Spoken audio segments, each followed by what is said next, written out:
over 150 years, the Kentucky Derby has stood as the most enduring tradition in American sports.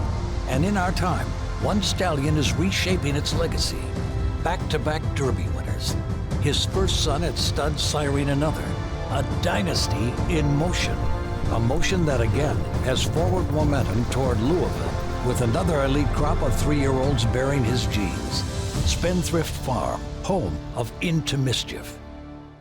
Hello everybody, Mike Welch back with you with another edition of the Daily Racing Form Kentucky Derby Workout Report, brought to you by Spendthrift Farm, the home of 6-time reigning champion General Sire Into Mischief, who has his best crop of 3-year-olds this year, 2025, 3 of whom will be running in the Kentucky Derby: Citizen, Bull, Sovereignty, and Tappan Street.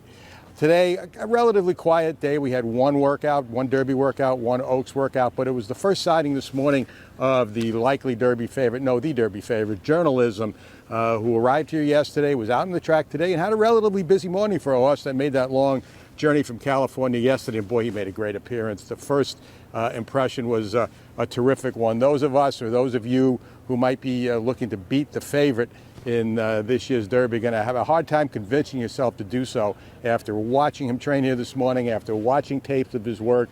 And again, we're going to keep an eye on him as we move forward.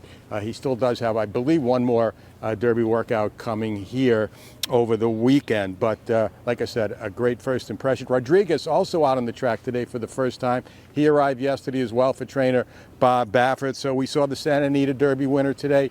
We saw the Wood Memorial winner today. And during the same training session, we also saw the Florida Derby winner and runner-up, Tappan Street and Sovereignty. Both seem to be doing well also. And the one worker today was the Arkansas Derby winner, and that was Sandman. And anybody who was hoping to see or thinking they might see Sandman replicate the work of his stablemate La Cara yesterday, that brilliant work, it just did not happen today, only because it was not designed to happen. He was totally in maintenance mode, broke at the 5/8 pole, walked away from the 5/8 pole in 13 and change for the first eighth, picked up the pace a little bit as he went along, but was well within himself, completed 5 furlongs in 1:02 and 2, galloped out well, 15 and 2, so certainly just a maintenance move today for Sandman, coming out of that big effort in the Arkansas Derby. One horse who wanted to do more than he was allowed to do today was Burnham Square. We mentioned when he worked the other day that he got a bit rank going to the pole before settling down nicely for a maintenance move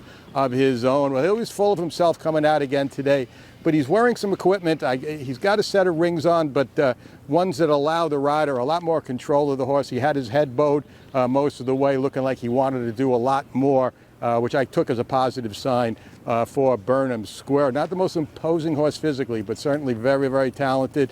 Late running Burnham Square, who was also a big factor down in Florida. He won the Holy Bull, ran well in the Florida Derby, and expect to see him running late as well in this year's edition of the Kentucky Derby. We had one Oaks worker today. That was Quick Kick. She is now in the body of the race, and she won 5/8 of a mile in company for trainer Tom Amos, 36 and 2 for the opening 3/8, finished 5 furlongs in 1:01, did it very easily, galloped out in 1:14, so a good work for her as well today. So that about sums up today. As we move forward, more and more horses will arrive. There will be some final works out of town. Citizen Bull, I believe, is scheduled to work today at Santa Anita. Tomorrow, I know 5G for the Oaks is going to work down in Florida at Palm Beach Downs, and we'll have some coverage of that tomorrow morning on our show. So keep it right here. The best coverage of Kentucky Derby, Kentucky Oaks 2025 is right here on DRF.com.